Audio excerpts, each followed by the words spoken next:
Pigmented skin और oily skin पे सबसे ज़्यादा प्रॉब्लम आती है जब हम ब्राइडल मेकअप करते हैं या फिर हमें लॉन्ग लास्टिंग मेकअप करना होता है। तो वीडियो को एंड तक देखना। आज मैं आपके लिए बहुत ही अमेजिंग ट्यूटोरियल लेकर आई हूँ गाइस, और इसमें मैं डिटेल में आपको बताऊंगी कैसे आपको एक लॉन्ग लास्टिंग मेकअप करना है ऑन ऑयली स्किन और एक्टिव एक्ने पर। सबसे पहले हमें स्किन को क्लीन करना है, उसके बाद टोनर अप्लाई करेंगे। अगर ऑयली स्किन पे पोर्स है तो आप पोर टाइटनिंग टोनर यूज़ कर सकते हो, अदरवाइज नॉर्मली जो रोज़ वाटर मैंने यूज़ करा है वो आप ले सकते हो। अब अगर आपको ऐसा लगता है कि ऑयली स्किन है ऑलरेडी तो मॉइस्चराइजर लगा के क्या करना है, तो ये आपका सबसे बड़ा मिथ है, because moisturiser is very important और हमें ऑयली स्किन के अकॉर्डिंग लगाना पड़ेगा। तो हम यहाँ पे वाटर बेस्ड मॉइस्चराइजर यूज़ कर रहे हैं। सारे प्रोडक्ट की डिटेल्स जो है कैप्शन में डाल दूंगी, चेकआउट कर लेना। और सबसे इंपॉर्टेंट रोल यहाँ पे प्ले करता है प्राइमर, क्योंकि प्राइमर हमारी स्किन में बैरियर का काम करता है और हमारी स्किन से जो ऑयल आता है ना, उस ऑयल को भी काफ़ी हद तक कंट्रोल करता है, जिससे आपका मेकअप ऑटोमेटिक लॉन्ग लास्टिंग बनता है। तो आप किसी भी स्किन पे यूज़ करें या ना करें, लेकिन ऑयली और एक्टिव एक्ने वाली स्किन पे ज़रूर एक सिलिकॉन बेस्ड प्राइमर यूज़ करें, और उसके बाद आपका बेस जो है तैयार होना स्टार्ट हो जाएगा बहुत अच्छे से। अब उसके बाद जब आप स्टार्ट करोगे मेकअप, तो सबसे पहले हम कंसीलिंग करेंगे, क्योंकि बहुत ज़्यादा पिगमेंटेशन है फेस पर, स्किन को इवन आउट करना है। उसके लिए मैंने 2 tone darker 3 tone darker concealer लिया था, उसको बहुत अच्छे से स्किन पे ब्लेंड किया, तो आपने देखा कि सारी की सारी जो भी पिगमेंटेशन थी सब हाइड हो गई है। अब मैंने ऑरेंज करेक्टर नहीं यूज़ करा, क्योंकि मैं हमेशा आप लोगों को बताती हूँ वो इतना ज़रूरी नहीं होता, आप चॉइसेस के अकॉर्डिंग काम कर सकते हो। तो कंसीलिंग से पूरा फेस जो है न्यूट्रलाइज हो गया। उसके बाद फाउंडेशन मैंने यहाँ पे फुल कवरेज लिया है, मैट फिनिश लिया है। सबसे इंपॉर्टेंट रोल प्ले करता है यहाँ पे फाउंडेशन की क्वांटिटी कैसी ले रहे हो, कंसिस्टेंसी कैसी है उसकी। क्वांटिटी आपको अकॉर्डिंगली यूज़ करनी है जितनी कवरेज मिल जाए, और फुल कवरेज और मैट फिनिश फाउंडेशन ही आप यहाँ पे चूज़ करोगे। लाइट वेट फाउंडेशन काम नहीं करेगा, उसकी स्टे भी उतनी अच्छी नहीं होगी। लेकिन मैं आपको ब्राइडल मेकअप के अकॉर्डिंग बता रही हूँ, जो कि मेकअप पूरा बहुत अच्छे से स्टे करे, 16-17 घंटे 20 घंटे है ना, उसके हिसाब से मैं आपको समझा रही हूँ। तो हमेशा एक मैट फिनिश फाउंडेशन आप यूज़ करेंगे जो कि फुल कवरेज होगा और जिसके अंदर शाइन बिल्कुल भी नहीं होगी। फाउंडेशन को मैं ब्रश की हेल्प से अप्लाई करूँगी पहले, और उसके बाद एक प्रॉश ब्यूटी का ब्यूटी ब्लेंडर मैंने यहाँ पे लिया है, बहुत अच्छे से उसको ब्लेंड आउट करेंगे। अब गाइस देखो, ये होता है कि हम कभी कभी ना ब्लेंडिंग में कमी छोड़ देते हैं, तो उस वजह से भी हमारा मेकअप केकी हो जाता है। जब आप क्वांटिटी ज़्यादा ले रहे हो प्रोडक्ट की, तो आपको बहुत अच्छे से उसको ब्लेंड आउट भी करना है। जितने अच्छे से ब्लेंड होगा उतना प्यारा वो रिजल्ट देगा एंड में आपको। अब जब हम हाईलाइटिंग करेंगे, तो मैं यहाँ पे सेम फॉरएवर 52 का फाउंडेशन लिया है मैंने, और लाइटर शेड लेकर मैंने हाईलाइटिंग कर दी थी। ऐसा भी कर सकते हो आप, ज़रूरी नहीं आपको कंसीलर ही लेना है और उसी से आप हाईलाइटिंग करोगे। क्योंकि देखो, स्टार्टिंग में जब हम काम करते हैं या as a professional makeup artist काम करते हैं, तो हमें थोड़ा सा स्मार्ट होना पड़ता है चीज़ों में। तो आप एक ही प्रोडक्ट से 4-5 वेरिएशन में काम कर सकते हो, तो वो मैंने प्रैक्टिस से सीखा और मैं इसीलिए आप लोगों को बता रही हूँ। ज़रूर ट्राई करिएगा, आपको ये मेरी ट्रिक जो है बहुत अच्छी लगेगी। अब मैं यहाँ पर O2 के ब्लशेज़ ले रही हूँ। These are my favourite blushes. मैं आपको क्या बताऊँ, मैं पिछले 3-4 साल से इनको कंटिन्यू यूज़ कर रही हूँ और मुझे बहुत ही अच्छे लगते हैं। ब्राइडल मेकअप्स में मैं हमेशा लिक्विड ब्लश लगाती हूँ, क्योंकि वो लॉन्ग लास्टिंग होते हैं, सीमलेस फिनिश देते हैं और बहुत ही सुंदर लगता है। तो 2 शेड्स है मेरे पास यहाँ पे, 0305 कैप्शन में डाल दूँगी। और बहुत ही अच्छे से ब्रश की हेल्प से मैं इसको अप्लाई कर रही हूँ। आपको भी इसी तरीके से इसको अप्लाई करना है और ब्लेंड आउट करना है। बहुत ही प्यारा रिजल्ट आता है इसका, एकदम जो आपको दिखते हैं ना, एकदम नेचुरल फिनिश ब्लश, वैसा एकदम लुक आएगा। और ये लॉन्ग लास्टिंग होता है, तो इसीलिए मैं ब्राइड्स पे बहुत ज़्यादा यूज़ करती हूँ। कॉन्ट्योरिंग के लिए मैं चीक्स पर, यहाँ पर जो बोन है, चीक बोन, उसके पास मैं यहाँ पे हेयर लाइन के पास कॉन्ट्योरिंग लगा रही हूँ। और 3 to 4 टोन डार्कर स्किन से शेड हम चूज़ करते हैं हमेशा कॉन्टोर का। मुझे थोड़े सा लाइट कलर्स ही पसंद है, बहुत हार्श कॉन्ट्योरिंग नहीं मुझे पसंद आती है, इसीलिए मैं 4-5 टोन डार्कर ही लेती हूँ, इससे ज़्यादा डार्क में नहीं लेती। और मैं सिर्फ मोस्टली क्या करती हूँ ना, चीक्स पर ही कॉन्ट्योरिंग करती हूँ क्रीम वाला, बाकी जगह पे मैं पाउडर कॉन्ट्योरिंग से ही काम करती हूँ। और ये बहुत अच्छी ट्रिक है और आपका टाइम भी बहुत ज़्यादा बचाएगी, क्योंकि देखो हमारी जो चीक्स एरिया होते हैं ये सबसे ज़्यादा हाईलाइट होते हैं फेस पर, और अगर फ़ोटोज़ में यही आपका वॉश आउट हो जाएगा तो फेस पूरा वाइट वाइट लगने लगता है। तो ये एरिया बहुत इंपॉर्टेंट है लॉन्ग लास्टिंग कॉन्टोर और ब्लश के लिए, इसीलिए मैं यहाँ पर मोस्टली कॉन्ट्योरिंग करती हूँ क्रीम वाली ब्राइड्स को। अब जब पूरा बेस हमारा बन चुका है, तो उसके बाद मेकअप स्टूडियो का जो लूज़ पाउडर है उससे मैं फेस को सेट करूँगी। इससे बहुत अच्छे से सेट हो जाता है और बहुत ड्राई भी नहीं करता, ये बेस को बहुत अच्छे से सेट कर देगा और सीमलेस फिनिश आती है इसकी।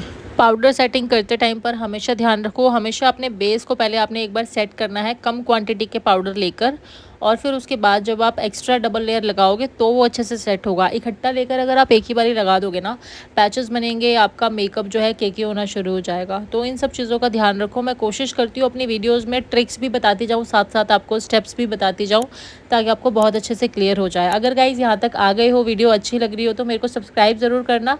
आप लोग बहुत सारे कमेंट्स करते हो, मुझे बहुत अच्छा लगता है, और मैं ट्राई कर रही हूँ कि जल्दी जल्दी आपकी सारी की सारी जितनी भी प्रॉब्लम्स है मेकअप को लेकर, सबका सोल्यूशन देते हुए बहुत अच्छी अच्छी वीडियोज़ लेकर आऊँ। सो यहाँ पर अभी हम कॉन्टोरिंग कर रहे हैं। पाउडर कॉन्टोर हमेशा करना है आपको, चाहे आप क्रीम वाला कर रहे हो उसके बाद भी, ठीक है। क्योंकि जब हम बेस सेट करते हैं ना पाउडर से, तो हमारा फेस ऑलरेडी वाइट हो जाता है, उसको हमें शेप करना ही पड़ेगा। तो वो आप पाउडर से दोबारा से फिनिशिंग करोगे ही करोगे। ये चीज़ आपको तो हमेशा करनी ही है। ऐसा नहीं होता कि क्रीम कर दिया तो पाउडर नहीं करना, या पाउडर कर दिया तो क्रीम नहीं करना। तो डबल लेयर तो होती ही है प्रोडक्ट की, इसीलिए थोड़ा सा टाइम टेकिंग हो जाता है, तो मैं ब्राइड्स पे ही प्रेफर करती हूँ, ठीक है। सो अब इसके बाद ब्लश को भी थोड़ा सा फिनिशिंग करेंगे। दोनों कैरेक्टर कॉस्मेटिक्स की पैलेट से मैं यहाँ पे कर रही हूँ, और एक छोटा सा शेड, छोटा सा बोल रही हूँ सॉरी, प्यारा सा शेड लेकर पिंक और ऑरेंज का जो कॉम्बिनेशन है वैसा मैंने शेड लिया है, और बहुत अच्छे से एप्पल ऑफ द चिक्स पे अप्लाई करूँगी ब्लश। थोड़ा सा नोज़ पे और चिन पे भी मैं लगाती हूँ। अब ब्लश में हमेशा, आपको पता ही है, आप अगर देखते हो वीडियोस, तो थोड़ा सा ज़्यादा लगा के छोड़ती हूँ हमेशा, क्योंकि जब मेकअप कंप्लीट होता है ना, वहाँ तक पहुँचते पहुँचते बेस एकदम बेस पर है ना, ब्लश पूरा सेटल डाउन हो जाता है। अगर आप कम क्वांटिटी लगाओगे तो वो गायब भी हो जाएगा, तो थोड़ा सा ज़्यादा लगा के छोड़ सकते हो। टाइम टू अप्लाई आईब्रोज, और उसके लिए मैं यहाँ पे पैलेट यूज़ कर रही हूँ फ्रॉम जस्ट गोल्ड। ये बहुत अच्छी पैलेट है गाइज, और बजट में भी आपको मिल जाएगी। इसके अंदर जेल वैक्स आती है और 3-4 शेड मिलते हैं आपको, सो दैट आप मिक्स करके शेड बना सकते हो। और आई शेडोज़ के लिए भी मैं इन कलर्स को यूज़ कर लेती हूँ, तो मल्टीपर्पज़ के लिए भी काम आ जाता है। सो आईब्रोज़ की शेपिंग करेंगे बहुत अच्छे से। मैं हमेशा बताती हूँ, आगे से लाइट रखनी है, पीछे से थोड़ी सी हैवी कर सकते हो, तो बहुत ही सुंदर और एकदम फाइन फिनिश वाली आईब्रोज़ आपको मिल जाती हैं। और आईब्रो बहुत इंपॉर्टेंट रोल प्ले करती है, तो बहुत अच्छे से बनाया करो, शेप उसकी सही से बनाया करो, बहुत अच्छे रिजल्ट्स आपको मिलेंगे। सो ऐसी छोटी छोटी ट्रिक्स जो होती है ना, वो आपके मेकअप को बहुत ही ज़्यादा प्यारा बनाने में हेल्पफुल होती है। ऐसा नहीं होता कि एक ही चीज़ अच्छी कर रहे हैं तो सही हो रहा है, या एक चीज़ में गड़बड़ हो गई तो काम जो है बहुत अच्छा हो जाएगा। ऐसा नहीं होता, काम गड़बड़ हो ही जाएगा अगर आपने कुछ भी चीज़ गड़बड़ कर दी तो। हर एक स्टेप को इम्पॉर्टेंट स्टेप समझ के ही आपने काम करना है हमेशा, इस चीज़ का हमेशा आपने ध्यान रखना है। अब आई मेकअप पर हम आ जाते हैं। कैरेक्टर कॉस्मेटिक्स की आई शेडो पैलेट ले रही हूँ, ब्राउन कलर का एक शेड लूँगी। छोटा पेंसिल ब्रश ले रही हूँ, जो क्रीज एप्लीकेशन के लिए शेडो लगाते हैं ना, वो वाला ब्रश लेके मैं लिड्स पर ब्राउन कलर अप्लाई कर रही हूँ। हम ना बहुत ही सुंदर सा स्मोकी, इंटेंस स्मोकी आई होता है ना, जो एकदम bold glam types eye makeup होता है ब्राइड्स के लिए, वो वाला मैं आई मेकअप आपको सिखा रही हूँ, और बहुत ही इजी टेक्निक्स के साथ सिखा रही हूँ, तो ध्यान से देखना। अब मैंने फर्स्ट आई शेडो डिपॉजिट किया, उसके बाद मैं सॉफ्ट बेज कलर ले रही हूँ फ्लफ़ी ब्रश में, और उसके साथ क्रीज जो है उसको ब्लेंड आउट करूँगी ट्रांजिशन कलर की हेल्प से।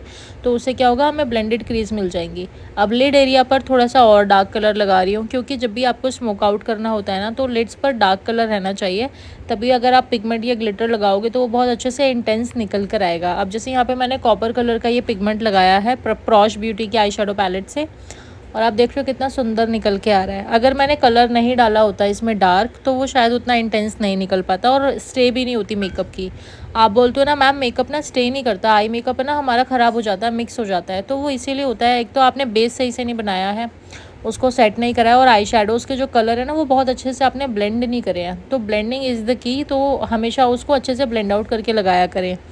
अब अंडर आइज़ पर भी मैं सेम शेड्स लेकर उसको ब्लेंड आउट करूँगी। सबसे पहले काजल लगाऊंगी, देन उसके बाद उसको ब्राउन कलर से ब्लेंड करेंगे, और फिर उसके बाद लास्ट में ट्रांजिशन कलर लूँगी, जो बेज कलर हमने लिया था, उसी को बहुत अच्छे से ब्लेंड आउट करेंगे। ब्लेंडिंग का एक सबसे इम्पॉर्टेंट रोल ये होता है अंडर आइज़ पर, कि आपकी जो क्रीजिंग पड़ती है ना वो बहुत मिनिमाइज़ हो जाएगी, और जो आपका मेकअप है ना अंडर आइज़ का, वो बहुत ही सुंदर दिखेगा और ब्लेंडेड दिखेगा, तो वो लॉन्ग लास्टिंग भी हो जाएगा ऑटोमेटिकली। तो हमेशा ये चीज़ करा करो, अंडर आइज़ पे कभी भी खाली काजल लगा के नहीं छोड़ना, ऑलवेज ब्लेंड दैट एरिया, तो बहुत अच्छे से सीमलेस फिनिश के साथ दिखेगा भी, और बहुत प्यारा भी लगता है देखने में। और स्मोकी आइज़ में तो हमें ब्लेंडेड मेकअप करना ही होता है।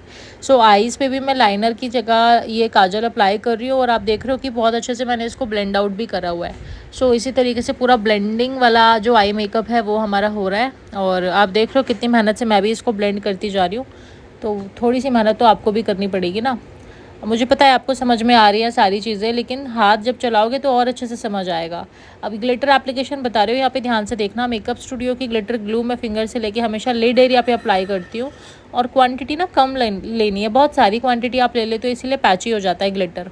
उस चीज़ का हमेशा ध्यान रखिए। और एक फ्लफ़ी ब्रश में हमेशा ग्लिटर को लेकर हल्के हाथ से आप अप्लाई करोगे तो बहुत अच्छे से आपका ग्लिटर जो है एप्लीकेशन हो जाएगा।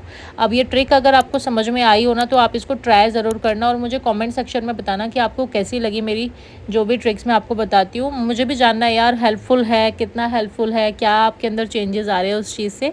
मुझे भी बहुत अच्छा फ़ील होता है और मेरा और मन करता है कि आप लोगों के लिए फिर और अच्छे नए नए हैक्स लेकर आऊँ। तो जब तक आप लोग मुझे बताओगे नहीं, मुझे कुछ समझ में नहीं आएगा कि मुझे कितना बताना है, कैसे बताना है, कितने ईजी वे में मुझे बताना है। सो इस चीज़ में मेरी हेल्प करें और मुझे कमेंट्स में ज़रूर बताएं, ठीक है। अब यहाँ पर गाइस हम आइज़ को थोड़ा सा शेप कर रहे हैं। मैं स्ट्रेट लाइन बना रही हूँ जो कि बहुत ज़्यादा ट्रेंडी है, तो ये भी आप बनाने का ट्राई कर सकते हो। इससे आई मेकअप आपका और भी ज़्यादा प्यारा लगता है, बड़ी बड़ी आइज़ लगती है। सो मस्कारा लगा के यहाँ पे ऑलमोस्ट हमारा लुक कंप्लीट करेंगे। इसके बाद में मैं लगाऊंगी लैशेज़। लैशेज़ तो देखो बहुत ही इंपॉर्टेंट रोल प्ले करती है जब हम ब्राइडल के मेकअप्स करते हैं। और लैशेज़ लगाते टाइम पर आपको बहुत सारी चीज़ें ध्यान रखनी होती हैं जो मैं ऑलरेडी बता चुकी हूँ पिछली वीडियोज़ में। अगर आपने नहीं देखी तो जाके ज़रूर देखना।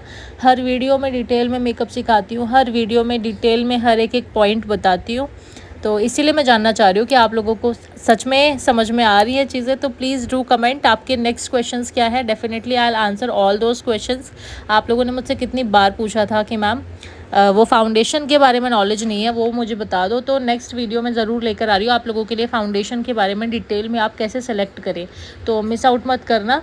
और जो आपने मुझे बोला था मैम वैनिटी वाली वीडियोस बता दो, मेकअप की वैनिटी कैसी होनी चाहिए, तो उस चीज़ पे भी मैं ज़रूर वर्क कर रही हूँ और आप लोगों के लिए बेस्ट वैनिटी लेकर आ रही हूँ। क्योंकि एक बार जो मैंने आपको बताया आप उसको ख़रीद के ना रिग्रेट फील ना करो, मेरा मोटिव बस ये है। तो थोड़ा सा टाइम लगता है चीज़ों को मैनेज करने में। एक ऐसी वैनिटी बना रही हूँ जो हर कोई अफोर्ड कर सके अच्छे से और क्वालिटी भी अच्छी हो प्रोडक्ट्स की। इतनी सारी बातें करते करते लिपस्टिक एप्लीकेशन पे पहुँच गए हम, लेकिन उससे पहले मैंने हाइलाइटर लगाया था। तो होजो का हाइलाइटर यहाँ पे लिया था मैंने, और एप्लीकेशन मैंने आपको बताई रखी है। और हाइलाइटर तो बहुत मस्त है। बस एक चीज़ आपने ध्यान रखनी है, पिगमेंटेशन वाली स्किन पे जहाँ पे भी पिंपल दिख रहे हैं, बम्प्स दिख रहे हैं ना, उस एरिया पे आपको हाइलाइटर नहीं लगाना। वहाँ लगा दोगे तो और ज़्यादा हाईलाइट हो जाएगा वो एरिया।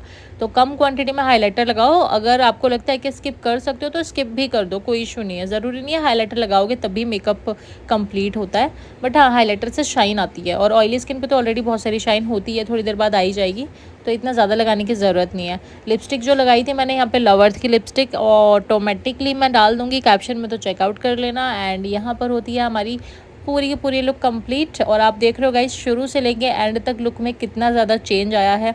जितनी भी पिगमेंटेशन थी सब कुछ हाइड हो चुकी है, एकदम इवन आउट फेस मिल चुका है हमें। आपको आफ्टर लुक देख के क्या लग रहा है? इनके फेस पे बहुत सारे एक्टिव एक्ने थे, रेडनेस थी, पिंपल्स थे, अनइवन स्किन टेक्सचर था? बिल्कुल भी नहीं, क्योंकि हमने मेकअप बहुत सही तरीके से करा है, सही टेक्निक्स यूज़ करके करा है। और वो सारी टेक्निक्स जो है मैंने आपको सिखाई है इस वीडियो में। सो आई होप ये वीडियो आपके लिए हेल्पफुल रही होगी। अब जल्दी से मेरे चैनल को सब्सक्राइब कर देना और बेल आइकन हिट कर देना, ताकि जो भी नोटिफिकेशन आए ना नेक्स्ट वीडियो की आपको सबसे पहले मिले और आपको सबसे पहले फ़ायदा मिले वीडियो देखने का, ठीक है। सो ऐसे ही वीडियो के साथ मैं आपको मिलती हूँ जल्दी ही अपने नेक्स्ट मेकअप ट्यूटोरियल में। तब तक के लिए स्टे ट्यून्ड, बाय।